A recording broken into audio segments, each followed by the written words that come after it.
At the edge of a faraway forest, there was a small wooden house. A family of three lived in the little house. They were poor, but life was still okay. One day, the woodcutter married a new wife, but the stepmother was mean and harsh. I can't stand it anymore. If this goes on, we will starve. We must leave the two children behind. Let's think of another way. Do we really have to do this? Just then, Hansel was secretly listening. He heard that Dad and Stepmom wanted to leave them behind. The next morning, Stepmother took Hansel and Gretel deep into the forest. While they walked, she suddenly disappeared. Brother, what should we do? I'm so scared. Don't worry, I have a plan. Hansel had dropped little stones along the way to mark the path. Look, these are the stones I dropped. The brother and sister followed the stones and finally found their way home. When Father saw them, he cried with joy and hugged them tight. The stepmother was not happy at all. That night, I don't care.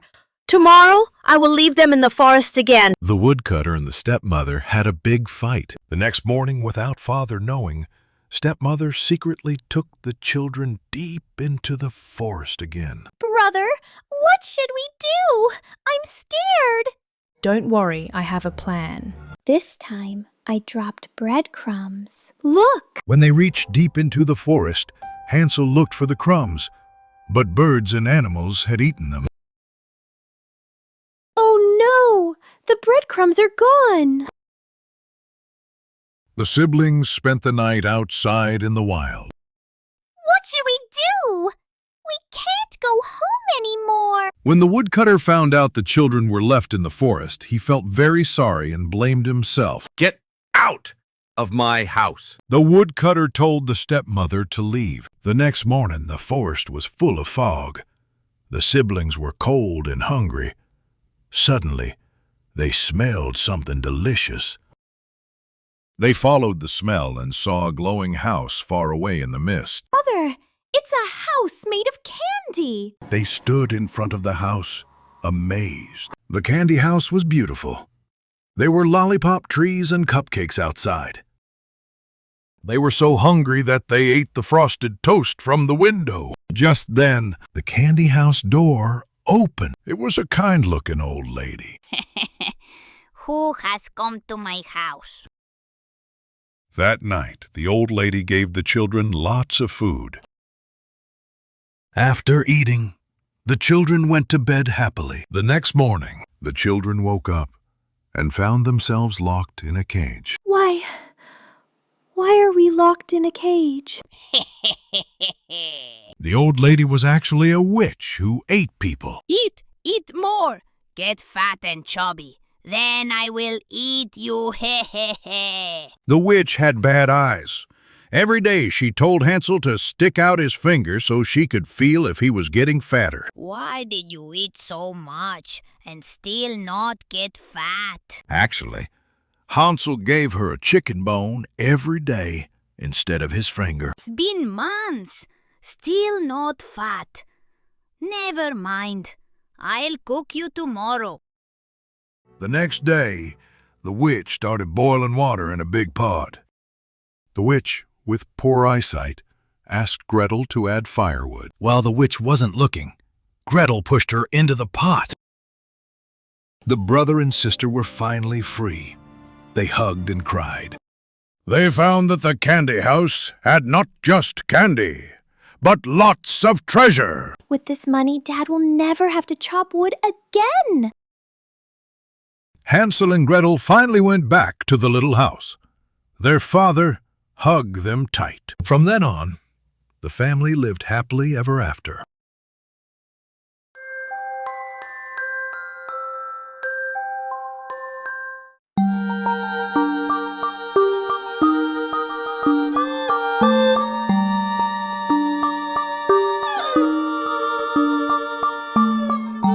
In a small oasis town in the desert, the morning sun is warm. Birds sing and flowers bloom in the village. Many people walk on the street. It's a happy day. Alibaba was a kind woodcutter who worked hard every day to support his family. But his brother Casim only cared about showing off and making easy money. Time to chop lots of wood today. Mom will be happy.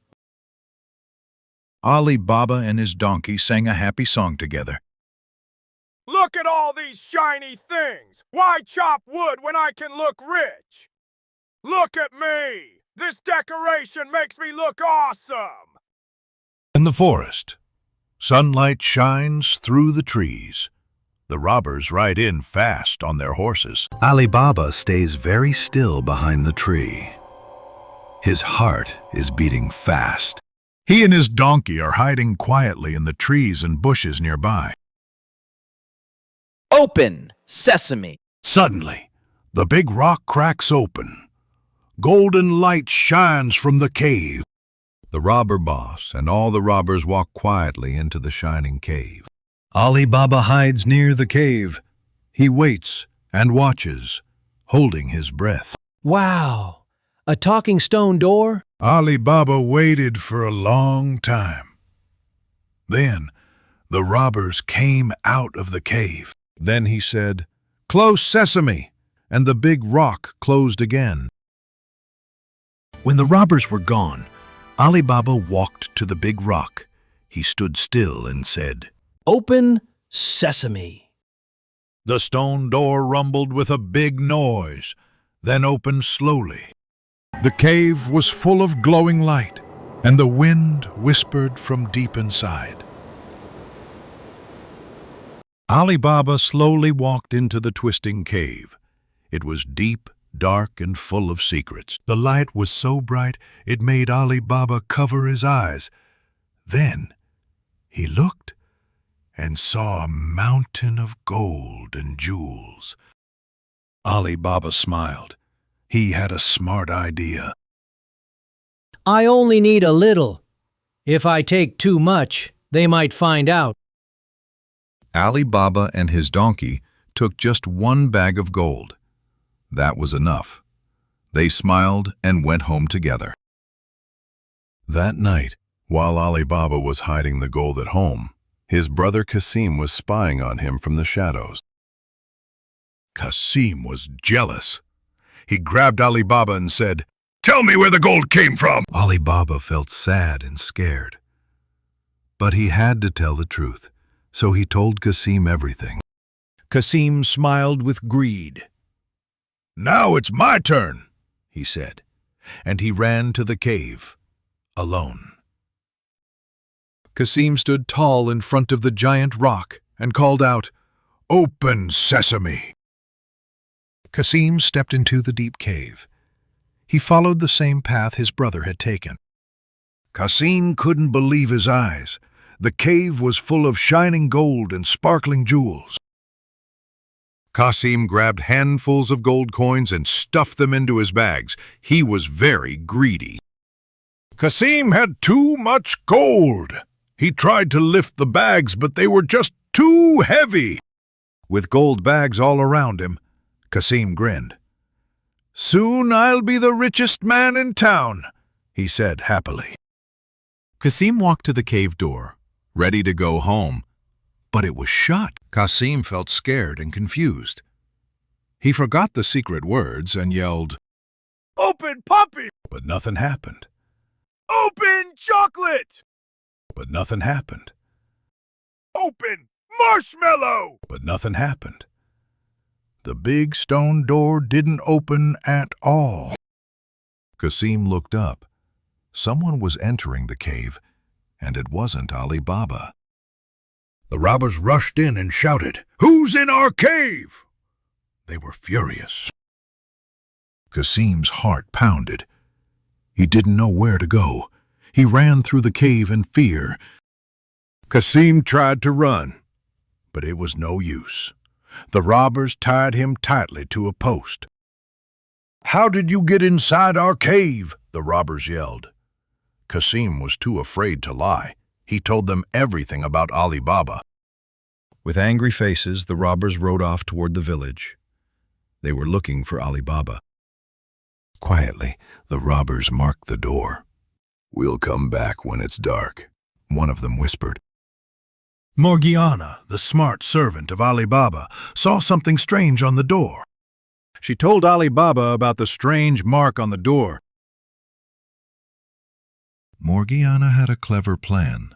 She marked every door so the robbers wouldn't know which house was Alibaba's. That night, the robbers rode into the village. They searched for the secret mark on Alibaba's door. The robbers were shocked. "Every door has the same mark," they said. Hide in the jars, The robber chief said. "We'll trick Alibaba." Then they all went to the village, ready for their secret plan. The robber leader found Alibaba's home. He whispered to the men hiding in the jars, "Stay quiet and don't move." The robber leader knocked on Alibaba's door. "May I sleep here tonight?" he asked kindly. "Of course you can stay," said Alibaba. He welcomed the robber leader and shared a meal with him. That's strange. Something doesn't feel right. I looked inside one of the jars and gasped. They're not full of oil. There are people inside. I have to think of something, and fast. Morgiana carried the hot oil and said, "Oops," as she poured it into the jar, just like it was a mistake. From deep inside the jars came low, muffled sounds.